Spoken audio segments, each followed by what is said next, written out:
Hello everyone, I've got a new console to review. This is the 8-bit entertainment system by Gamerz Tek.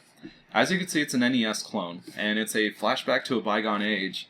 And I'll tell you what, their packaging is a flashback as well, because this is almost exactly how the original NES was packaged, with the whole space background and the console sitting right here in an angle. That's really cool. It shows that they're really having a lot of fun with this.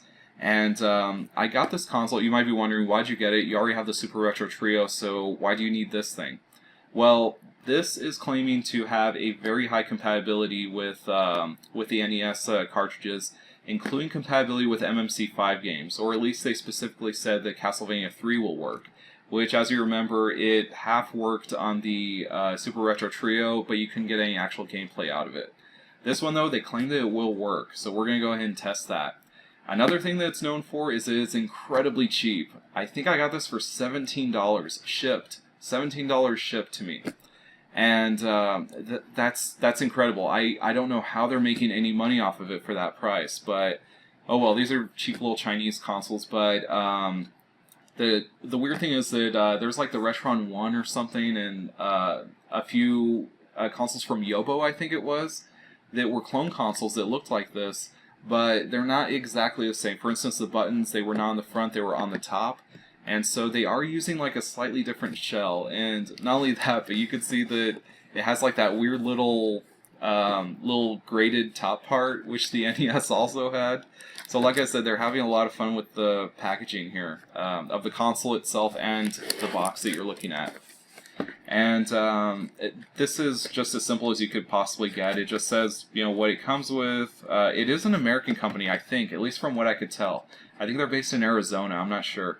But either way, this is, of course, made in China, but there's not really going to be any English or anything on here.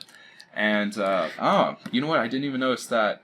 The Gamerz Tek 8-bit entertainment system is compatible with approximately 97% of licensed games. That's interesting, so maybe there are some games that aren't going to work, but we're going to go ahead and test this out and figure out what's happening here. And, let me see, that's pretty much everything that we could get right here on the back part. One of the things I don't like is that it seems that there is only one audio output. So, I mean, the original NES, it was like that anyways, but still, I wish that they would have just gone for full RCA, maybe even S-Video, but come on, it was 17 bucks, what do you expect? Let's open this up now. Okay. Why did I do both of those? I should have just done one. I'm an idiot. You're subscribed to an idiot. Sorry. And a guy who can't even open a box. Help. Let's see. This thing, it won't open. Okay, well there we go. Alright. Let's open this up now. This thing is tiny! Wow! I mean, I should have figured it because the box itself, well, look, the box is pretty much to scale with the unit. But, yeah, I mean, it's only about the width of an NES cartridge. And, but it still boggles my mind that it's this small. It pretty much fits in your hand. Wow. Okay, get to that in a minute. Crazy thing is that their controllers look almost identical to the NES, the original controls, which we're going to go ahead and test as well. What else does it come with? This is the power supply. Again, just one audio output for the RCA outputs on this. Alright, does it come with an instruction manual? No, it doesn't even come with an instruction manual. Oh well, if that would have added $1 to it, then I would say skip it. But, let's look at the console. This is crazy. That's so awesome that it stays in place with the power button. That actually does become nostalgic for me. That I remember the NES console, the original one, was like that. In fact, I remember that my old one from way back in the day, I guess it was having that issue with the lockout chip where I think it's just not reading it or something. So I remember that what you would have to do is put the cartridge in, and sometimes you would turn it on and it'll just blink red, which means that it's having that issue where it thinks that you have a pirated cart, but that's not the case. It's actually just that the console isn't reading the lockout chip anymore.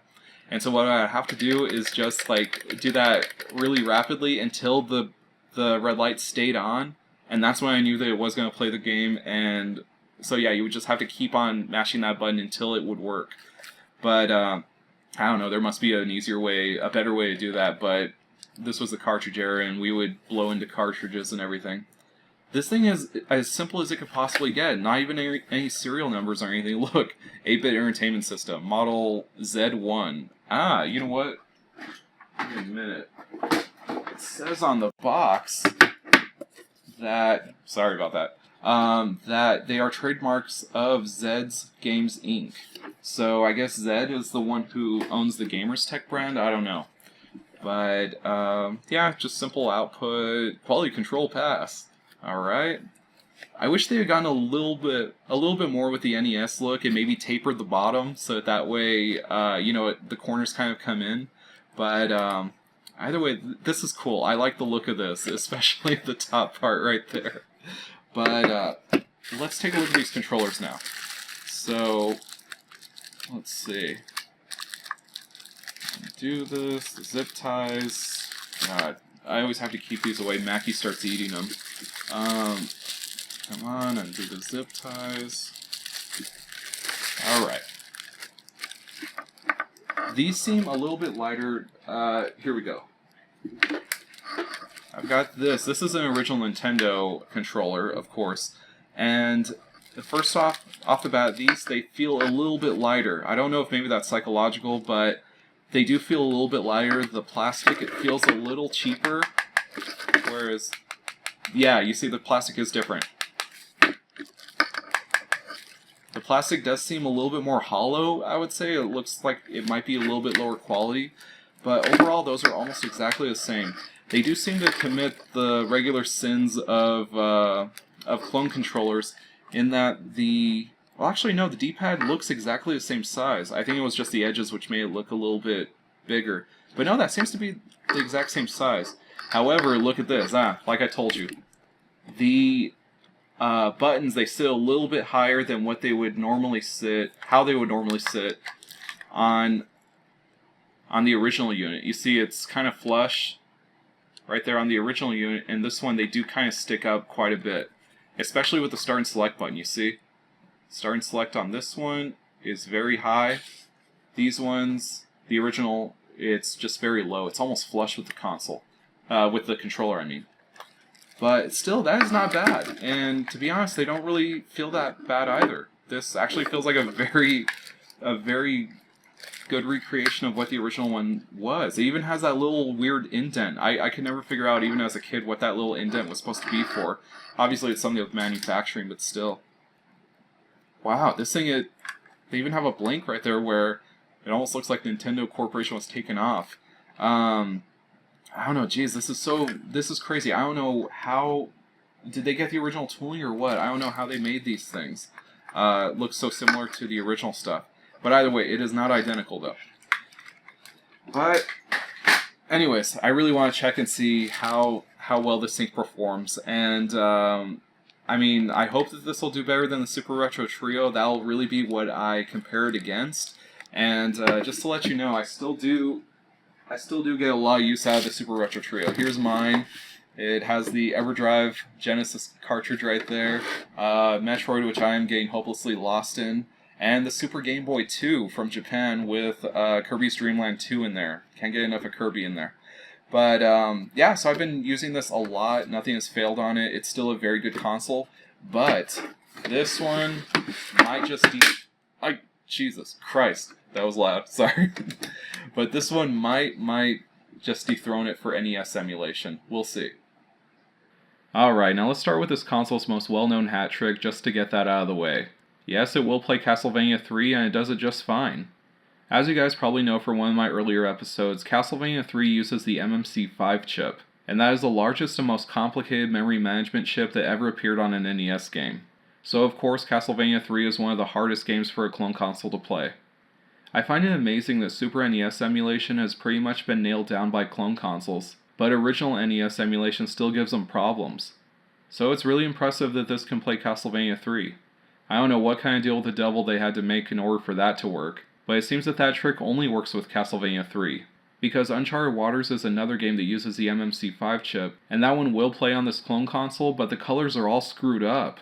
I really don't know what to make of it. I don't know why it's doing this. And I tried it multiple times, it's not a connection issue or anything. So I don't know, maybe one of you smarties in the comments can tell us what's happening here. And as far as all the other games that will work on this, they all seem to work pretty well. I didn't really notice any graphical or sound glitches. Every now and then it seems like some of the sounds are out of tune, but that's very common with NES clones. One thing that needs to be mentioned is the controller that came with it. The controller does work, it works fine. But if you're like me and you grew up with an NES controller in your hand, you could really tell that it's not official. The button press just isn't the same. The buttons feel heavier and you really notice that when you have to press them rapidly. But if you don't have a lot of exposure to the NES, then you're probably not going to notice it. For me though, I had to use the real controller. I'm also glad that when I unboxed this I talked about that reset button trick, because believe it or not, it actually works on this thing. There were a couple times when a cartridge wasn't cooperating, and so just out of habit I tried the reset button trick and it actually still works. I'm sure there's a better explanation for this, like the cartridge is just a little bit out of alignment, and fiddling with the reset button corrects it, but I don't care, for me it's pure nostalgia. The console can be a little bit grabby with the games, so one of the things you have to do is gradually pull it out from one side, and this led to one of the strangest things I've ever seen. The damn thing took a bite out of my Galaxy 5000 cartridge! That has never happened to me before, so I'm glad I got it on video. But to be completely honest, that was a cartridge that was a flea market find, so it's been sun-baked like nothing else. It really shows how old and brittle these cartridges are actually becoming. But still, that has never happened to me before. Alright, now let's talk about games that are just flat out incompatible, games that just don't work for whatever reason. And like I said, we were going to try out 8 Eyes because that one didn't work on the Super Retro Trio or the Retron 5. And sure enough, it does not work here. I don't know why, it must have something to do with that MMC3 chip, but it just won't work, and I cannot put my finger on it. I don't know why that is. So if I could ever find a clone system that will play 8 Eyes, I will be very impressed. So, 8 Eyes doesn't work, but that is not the only incompatibility here. There are quite a few that we need to address, specifically all of these. So, just out of my collection, these are the ones that won't work. We have Lil Nemo, the Dream Master, Clash at Demon Head, Golgo 13, Bionic Commando, Desert Commander, Castle Quest, Thundercade, Air Fortress, and Blaster Master. But one of the strange things about this is that I was looking at all these, I'm like, wait a second, none of these are very rare or, have special chips in them that I know of. So something's wrong here, something's not right. And then there was one incompatibility that just got me thinking something is definitely afoot. Something is not right here because Mario Brothers Duck Hunt will not work. And once that happened, and I tried everything. I gave all these a very, very fair chance to play. I mean, I tried them every which way that I could. I double and triple checked them. I cleaned the contacts on every one of them. I gave them all a very fair chance to play. And these just weren't playing, none of these. And once I got to Mario Duck Hunt, I was like, something is wrong here. Something is not adding up, because this is by far the most common cartridge out there. In fact, I think Mario Brothers, it is the most common NES cartridge. So, I mean, it was a pack-in, so everybody got one. Every system shipped with it, basically. But something's not right. And not only that, but Duck Hunt by itself will work. So, again, something just wasn't feeling right. So I decided to go the extra mile, and I went ahead and disassembled the Mario Duck Hunt game. I tried that, and then it did work. So I was like, wait a second, I think something's wrong with the contacts on this. I think that they just really aren't making the right connection, because once I take the casing off, then it did work. And then I tried it with Blaster Master, and that one did it as well. But even after doing that, they were still very finicky. Like, for instance, Mario Duck Hunt, I tried putting in another game after that, and when I went back to Mario Duck Hunt to try it again, it wouldn't work suddenly. No matter how hard I tried, again, I moved around the contacts, everything, nothing worked. So I just want to put it out there that for all these games that are incompatible, it might just be a pin connector issue. And maybe they just got worn out after I tested out my entire collection, I don't know. And I'm sure that there are some people out there, at least for some of these simpler games, like I said, like Blaster Master. I'm sure there's probably someone out there with one of these Gamerz Tek consoles, and it does work for them. And if so, more power to you.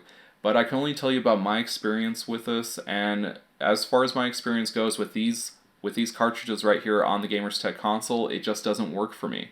And again, I'm going to go ahead and just say that these are incompatible because I can't really find any other explanation for them, and I'm not going to take them all apart just to test them out like that. Not only that, I don't really see that as being very honest to, playing it on a cartridge. And now here's the big question. Do I recommend the Gamerz Tek NES Clone? That's a really tough question because I really want to recommend it. I mean, it's just so cheap that I think that anybody could find some value in it. I mean, it's just a cheap clone system. I mean, what else do you expect? And I even tried to rationalize in my head. I was like, if somebody is trying to get into collecting, and NES collecting, it's not as cheap as it used to be. It's actually more expensive now than it's ever been, except for, I guess, in the actual days of the NES when games were, $40 or $50. But as far as on the collecting market, right now it's more expensive than ever. So I guess if you want to get into cartridge collecting, then you could just buy one of these to play it on there, and then once you find an NES at a reasonable price, then just, keep this in the interim and then throw it away, give it to a friend, once you get a real NES. But it's just so tough to recommend it, and as a matter of fact, I don't recommend it because of all those incompatibilities. It really struck me as being very amazing that it wouldn't play those, and I mean it's just something that is unforgivable for it. I can't believe that they would release it on the market without being able to play those. I know that it might just be a cartridge pin connector issue, but even then, I mean, this is a brand new system. I just got it, and if it's already got those problems, it's probably not going to hold up for very much longer. So I'm going to keep this in my collection, and maybe if a friend wants it, I'll just give it away. But I just can't recommend it. I don't recommend it. I really think that you should get something else. Like I said, if you want to go on the cheap end, go ahead and get yourself a Super Retro Trio. I mean, to be honest, I think that is the best console to give you the most smiles per dollar. Because with this, I think that it's only going to lead to frustration when you can't play something as simple as Mario Duck Hunt. So, either way, those are my 2 cents. Do not buy this unless you want $17 worth of console, which, to be honest, I think that's way too little to pay for a console. But if that's all you want to pay and that's all you expect, this might be for you. Otherwise, go for something else. There are plenty of other products out there that play NES games, and this is really one of the bottom feeders right here. Either way, I hope you guys enjoyed this. I've got more reviews coming. I'll see you guys next time.